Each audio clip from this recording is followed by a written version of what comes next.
গণভোটের রায় বাস্তবায়নের দাবিতে রাজধানীতে জামাত ইসলামী তাদের সেই বহুল প্রত্যাশিত রাজপথের কর্মসূচি শুরু করেছে।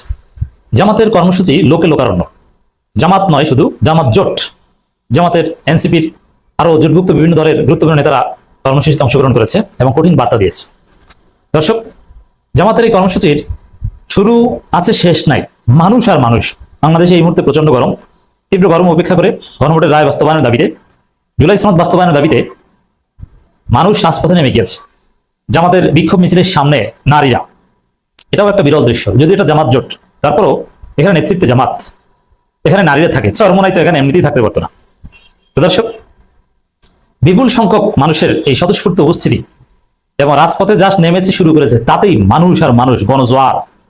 এর মাধ্যমে প্রমাণিত হয় জামাত ইসলামী যদি আন্দোলন শুরু করে, জামাত ইসলামী যদি বিএনপিকে ফু দেয়, বিএনপি উড়ে যাবে। জামাত যদি বিএনপির 12টা বাজিয়ে দিতে চায়, জামাতের পক্ষে কোনো ব্যাপার না। জামাতের সেই কার্স রয়েছে, সেই জনশক্তি রয়েছে, সেই সামর্থ্য রয়েছে। বাধ্য হয়ে বিএনপি জামাতের এই বিপুল সমর্থনকে, এই জনগোষ্ঠীকে রাজাকার, স্বাধীনতা বিরোধী এগুলো ট্যাগ দিচ্ছে, দিবে। কিন্তু লাভ নাই। এখানে তো সব তরুণ, এখানে আছে এনসিপির ছেলেরা। 72 সংবিধানে যারা বিরোধিতা করে তাদেরকে বলে রাজাকার, তারা নাকি স্বাধীনতা বিরোধী।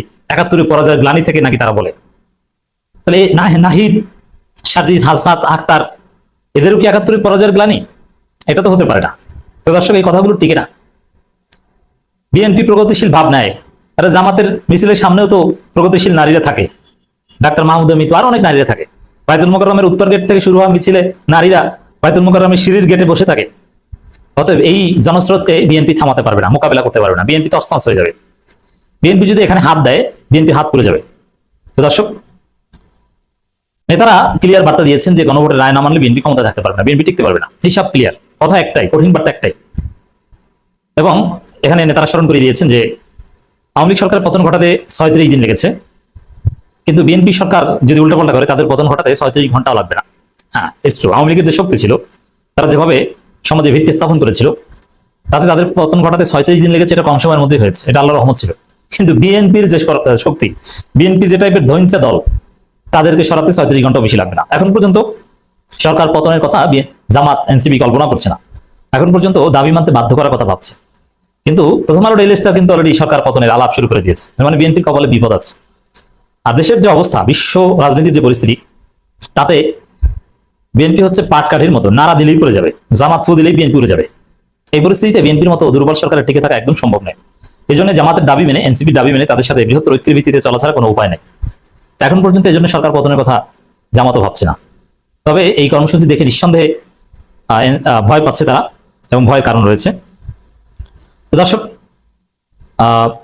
এটিএম আজহারুল ইসলাম সবচেয়ে গুরুত্বপূর্ণ বক্তব্য দিয়েছেন। আল্লামা মামুনুল হক, আখতার প্রত্যেকেই চমৎকার বক্তব্য দিয়েছেন। এক দলকে বিদায় করে আরেক দলকে ক্ষমতায় বসাতে জুলাই বিপ্লব হয়নি। এর মানে সংস্কার করতে হবে বাংলাদেশের। ওই যখন এক দফা ঘোষণা করেছিল ছাত্ররা, তখনই কিন্তু রাষ্ট্র ব্যবস্থার আমূল সংস্কারের কথা বলা হয়েছিল এবং ন্যূনতম সংস্কার কথা বলা হয়েছিল। সেই সংস্কারটা হাসিনা পতনের আগেই কিন্তু এক দফার ঘোষণার মধ্যেই সংস্কার ছিল। অতএব শুধু এক দল যাবে আরেক দল আসবে এটা না, সংস্কার করতে হবে। এটাই ছিল জুলাই বিপ্লবের মূল চেতনা। এই চেতনা বাস্তবায়িত না হলে অনিবার্যভাবে আরেকটা বিপ্লব হবে। এটাই এটিএম আজহারুল ইসলামের বক্তব্যের মূল কথা। আর এটিএম আজহারুল ইসলাম সবার আতঙ্কের নাম, কারণ এটিএম আজহারুল ইসলাম ফাঁসির কাষ্ট থেকে ফিরে এসেছেন। অতএব তার তো কোনো ভয় ডর নেই। তিনি রাজনীতির শেষ দেখে এসেছেন এবং তিনি বাংলাদেশের একদম পরীক্ষিত সার্টিফিকেট প্রাপ্ত ভালো লোক, সৎ লোক, যার বিরুদ্ধে কোনো অপরাধ প্রমাণিত হয়নি। এরকম সার্টিফিকেট কয়জনের ভাগ্যে জোটে? আদালত বলেছে, একদম ফুল বেঞ্চ বলেছে যে তিনি নির্দোষ, তার বিরুদ্ধে কোনো অভিযোগ প্রমাণিত হয়নি। এটিএম আজহারুল ইসলামের কথার একটা আলাদা ওয়েট আছে। বিএনপি রাজনীতি একদিকে সুবিধাবাদী, আরেকদিকে মুনাফিকি। আল্লামা মামুনুল হক, মামুনুল হকের আরেকটা পরিচয় কিন্তু তিনি হেফাজত নেতা। অতএব মুনাফিকি রাজনীতি করে বিএনপি টিকতে পারবে না। বাইতুল মোকাররমের উত্তর গেটে অনুষ্ঠিত হয় সমাবেশের শেষে মিছিল হয়, বিশাল মিছিল। এই মিছিল দেখে বিএনপির ভয় পাওয়ার কথা এবং বিএনপির স্মরণ রাখা উচিত যে এই যে রাজপথের জনতা, এদের সাথে বেয়াদবি করলে পরিণতি হাসিনার চাইতেও জঘন্য হবে। কারণ এই জনতা সংসদে ঢুকে পড়তে মোটেও দ্বিধাবোধ করবে না বিএনপি লিমিট ক্রস করলে। এবং এই জনতাকে, সদ্য হাসিনা পতন আন্দোলনকারী এই জনতাকে, সদ্য হাসিনা পতন আন্দোলনের নেতৃত্ব দানকারী এই জনতাকে রাজপথে বিক্ষোভ মিছিল করে দাবি আদায় করা যাবে না, রাজপথে এই করতে দেওয়া যায়, এইসব সালাউদ্দিন মার্কা, এইসব হুমকি দামকি দিয়ে যে কিছুই করা যাবে না, এটা বিএনপি যত তাড়াতাড়ি রিয়েলাইজ করবে তত ভালো হবে। এই হাসিনা পতন আন্দোলনের নেতৃত্বদানকারী এই জনতাকে যদি বিএনপি বিন্দু মাত্র সময়ের জন্য দমন করার চেষ্টা করে, বিএনপির পরিণতি হবে অত্যন্ত ভয়াবহ। সমাবেশে সভাপতির বক্তব্যে বাংলাদেশ জামাত ইসলামী নায়েব আমির এটিএম মাজহারুল ইসলাম এমপি বলেন, আজকে প্রধানমন্ত্রী, স্বরাষ্ট্রমন্ত্রী সহ পুরো মন্ত্রী পরিষদের সদস্য এমনকি সংসদ সদস্যরা জুলাই বিপ্লবের কারণে নির্বাচিত হয়েছে।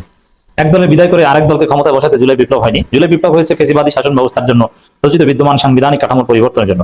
এজন্য সংবিধান সংস্কার করে নতুন বাংলাদেশ নির্মাণ করতে হবে। তিনি বলেন, তত্ত্বাবধায়ক সরকার ব্যবস্থা বিএনপি সময় থাকতে সহজে মেনে নেয়নি। মানে বিএনপির ইতিহাসই হচ্ছে এটা, যে মানতে চায় না, তারপর ঘাট ধরে তাদেরকে মানানো হয়। আল্লাহ মামুনুল হকও ক্লিয়ার বক্তব্য দিয়েছেন যে দাবি মানতে হবে, নইলে অবস্থা খারাপ হয়ে যাবে। জাতীয় নাগরিক পার্টির সদস্য সচিব আক্তার হোসেন এমপি বলেন, জনগণের ভোটে নির্বাচিত হয়ে সংসদ সদস্য বৈধ হলেও জনগণের ভোটে গণভোট জয়যুক্ত হওয়ার পর বিএনপি গণভোটকে বলছে অবৈধ। তো এরকম গণভোটকে অবৈধ বললে তার পরিণতি একটাই, ধ্বংস। শুধু ক্ষমতাচ্যুত না, একদম ধ্বংস। তো বিএনপি আওয়ামী লীগের চাইতেও নিদারুণভাবে ধ্বংস হবে, পরিস্থিতি সেদিকে যাচ্ছে বলে মনে হচ্ছে। হামিদুর রহমান আজাদ বলেন, 12 তারিখে অনুষ্ঠিত নির্বাচনে একই তফসিলে 2টা নির্বাচন হয়েছে, অতএব একটাকে অস্বীকার করলে আরেকটা অস্বীকার। সংসদে এবং সংসদের বাইরে সংবিধান, জুলাই সনদ, এগুলো নিয়ে অনেক আলোচনা চলছে এবং আমি বারবার বিভিন্ন শোতে এটার গোড়ার কথাটা বলবার চেষ্টা করেছি আমাদের দেশবাসীকে বোঝানোর জন্য, যে এই পুরো বিতর্ক এবং সংকটের মোদ্দা কথা হচ্ছে অন্তর্বর্তীকালীন সরকারটা কি ধরনের সরকার ছিল। সেই প্রশ্নের সমাধানটা দুঃখজনকভাবে হলো সত্য 24-এর গণ অভ্যুত্থান পরবর্তী অভ্যুত্থানের পক্ষে শক্তিগুলো করতে পারেনি।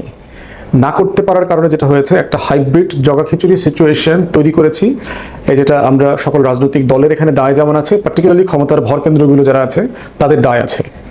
সংসদে প্রশ্ন এসছে যে সেদিনকার আপনারা কেন জাতীয় সরকার গঠন করলেন না গণ অভ্যুত্থানের, সেদিন কেন সংবিধান 72-এর সংবিধান সাসপেন্ড করলেন না। আমরা বলেছিলাম করতে, কেন করা হয়নি? দেখেন যে একটা গণ অভ্যুত্থান করবার পরে প্রথম মিটিংটা হয়েছে ক্যান্টনমেন্টে, সেনাপ্রধান রাজনৈতিক দলগুলোকে ডেকে নিয়ে গেছে। এটা সে করতে পারে কিনা? একজন প্রজাতন্ত্রের কর্মচারী জনগণের প্রতিনিধিকে তার অফিসে ডাকতে পারে কিনা? এবং রাজনৈতিক দলগুলো সবাই সুর করে গেছেন সেদিন, বিএনপি, জামাত থেকে শুরু করে আজকে যারা গণঅভ্যুত্থানের ছাত্রনেতারা ছিলেন, গণতন্ত্র মঞ্চের নেতারা, অনেকেই গেছেন। এই যাওয়াটা ঠিক হয়েছে কিনা, একটা হচ্ছে ডাকাটা ঠিক হয়েছে কিনা, যাওয়াটা ঠিক হয়েছে কিনা। এমন একটা সিচুয়েশনে যেটা দরকার ছিল, বিএনপি, জামাত সহ বড় রাজনৈতিক দলগুলো মিলে সর্বদলীয় রাজনৈতিক মিটিং ডাকা দরকার ছিল, তাদের জায়গাতে, তাদের কন্ট্রোল, তাদের প্লেসে ডেকে মতামত নেওয়া দরকার ছিল, যেখানে প্রশাসনের সকল ব্যক্তিবর্গ থাকতে পারতো। সেখানে ক্যাবিনেট সেক্রেটারি থাকতে পারতো, 3 বাহিনীর প্রধান থাকতে পারতো, সেখানে পুলিশ অথবা আইন শৃঙ্খলা বাহিনীর প্রতিনিধি থাকতে পারতো। এবং সেটা করতে পারলে যেটা হতো, যে একটা জনগণের ম্যান্ডেটকে জনগণের প্রতিনিধি দ্বারা নিয়ন্ত্রণ করবার একটা সুযোগ তৈরি হতো। এবং এই সংকটটা দেখেন যে আজকে বলা হচ্ছে কেন জাতীয় সরকার হয়নি, কেন হয়নি? মূলত বিএনপির কারণে হয়নি, কারণ ভিতরের সকল আলাপ গল্প আমরা জানি, যে কে কোথায় কাকে ডেকে নিয়েছে, জাতীয় সরকারের প্রস্তাব দিয়েছে, কে কখন সেখানে দেশে বিদেশে ফোন দিয়েছে, মতামত নিয়েছে এবং নাকচ করে দিয়েছে যে ভাই কি দরকার জাতীয় সরকারের, 3 মাস পরে আপনারা এমনি ক্ষমতায় যাবেন, দরকার নাই। তাহলে দেখেন যে আমরা এই যে সাংবিধানিক চক্রের ভিতরে পড়লাম, ক্ষমতার ভরকেন্দ্রগুলো একটা গণ অভ্যুত্থানকে কিভাবে চিন্তাই করলো, কিডন্যাপ করলো। ক্যান্টনমেন্ট থেকে এরপরে বিকালে বঙ্গভবনে নিয়ে গেল চুপ্পুর কাছে, যেই চুপ্পু হচ্ছে হাসিনা রেজিমের একটা প্রতিভূ, একটা ফ্যাসিবাদের রিফ্লেকশন মিরর, তার অফিসে নিয়ে গেল। তাহলে দেখেন একটা জনগণের গণ অভ্যুত্থান কিভাবে হাইজ্যাক হতে হতে ক্যান্টনমেন্ট থেকে বঙ্গভবনে চলে গেছে, যারা সবাই লম্বা সময় ধরে ফ্যাসিবাদের পক্ষে কোনো না কোনো ভূমিকা পালন করেছে। অতএব সেই জায়গার মধ্য দিয়ে যেটা হচ্ছে, রাজনীতিবিদরা তাদের ঐতিহাসিক রাজনৈতিক সিদ্ধান্ত নিতে ভুল করেছেন এবং তার দায় এবং তর্ক বিতর্ক, দায়িত্ব সবকিছুর আলোচনা এখন ভিন্ন ভিন্ন মাত্রায় আমাদের করতে হচ্ছে। যে আমরা গণ অভ্যুত্থানের জন্য পক্ষে জাতীয় সরকার, সর্বদলীয় জাতীয় সরকার করতে পারিনি। যদি আমরা 5 বছরের জন্য একটা সর্বদলীয় জাতীয় সরকার করতে পারতাম, ডক্টর ইউনূসের নেতৃত্বে রাজনীতিবিদ, রাজনৈতিক দলের প্রতিনিধি এবং টেকনোক্র্যাট সবাই মিলে 3 থেকে 5 বছর, তাহলে বাংলাদেশে যে প্রয়োজনীয় রিফর্ম দরকার ছিল সেই রিফর্মটা আমরা করতে পারতাম। সেই কাজগুলো আমরা করতে পারিনি। 72-এর সংবিধান রেখে, চুপ্পুকে রেখে আলটিমেটলি আমরা আওয়ামী লীগ এবং দিল্লির আধিপত্যবাদকে অক্সিজেন দিয়ে আইসিইউতে বাঁচিয়ে রেখেছি। এবং এই বাঁচিয়ে রাখার মাসুল আজকে সংসদে এবং সংসদের বাইরে জাতিকে দিতে হচ্ছে। এত বড় একটা গণ অভ্যুত্থান, রক্তঝরা বিপ্লবের প্রশ্নবিদ্ধ করা হচ্ছে যে গণভোটে কি প্রশ্ন লেখা ছিল, কোথায় লেখা ছিল, এটা সংবিধানের সাথে যায় কিনা, অর্ডার অধ্যাদেশ মানতে বাধ্য কিনা, গণভোটের সাথে সংবিধানের মিল আছে কিনা।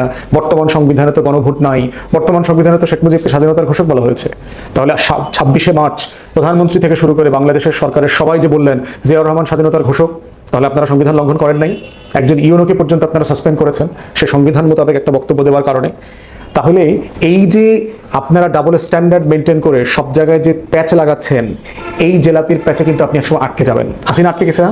সংবিধান করতে করতে তত্ত্বাবধায়ক সরকার ব্যবস্থা বাতিল করে দিয়েছে, সংবিধানের অজুহাত দিয়ে 14 একতরফা নির্বাচন করেছে, সংবিধানের অজুহাত দিয়ে রাতের ভোট করেছে 18-তে, সংবিধানের অজুহাত দিয়ে 24-এ দামি নির্বাচন করেছে, সবই তো সংবিধান দিয়ে করেছে। সংবিধান দিয়েই তো সারা বাংলাদেশটাকে একটা জীবন্ত জাহান্নামে পরিণত করেছে। এবং আপনারাও একই কাজ করছেন।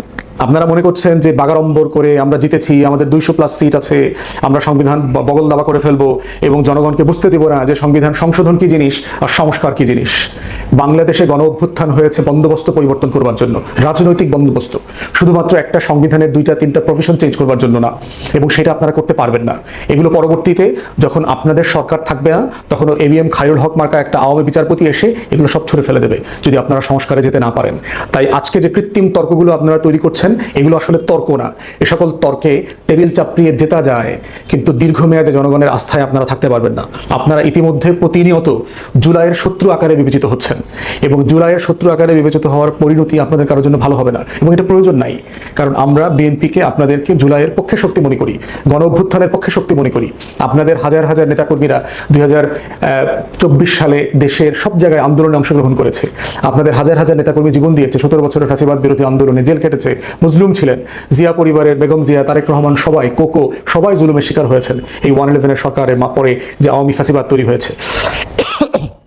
অতএব আজকে বাগাড়ম্বর করে কোয়াসি কনস্টিটিউশনাল গভর্নমেন্ট, হাইব্রিড, এইটা সেইটা বলে আপনারা যেটা করবার চেষ্টা করেছেন, দিল্লির আধিপত্যবাদ এবং আওয়ামী লীগকে পুনর্বাসনের রাজনীতি করছেন, এইটা করার পরিণতি ভালো হয় নাই।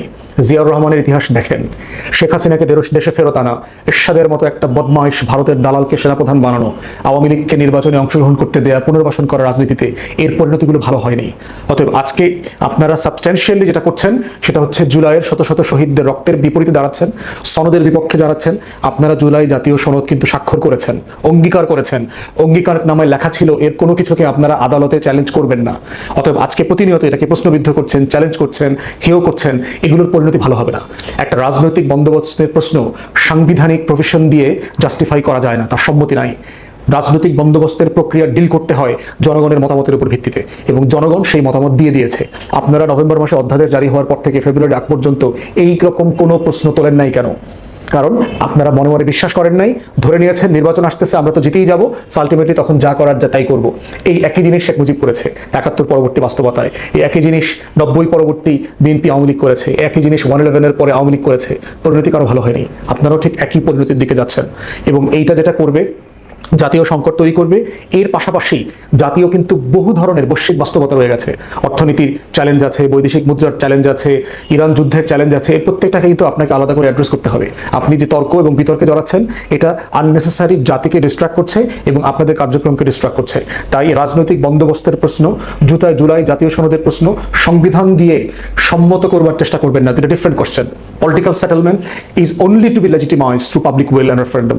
এটা কনস্টিটিউশনাল কোশ্চেন না। অতএব যেটা সাংবিধানিক প্রশ্ন না, সেটাকে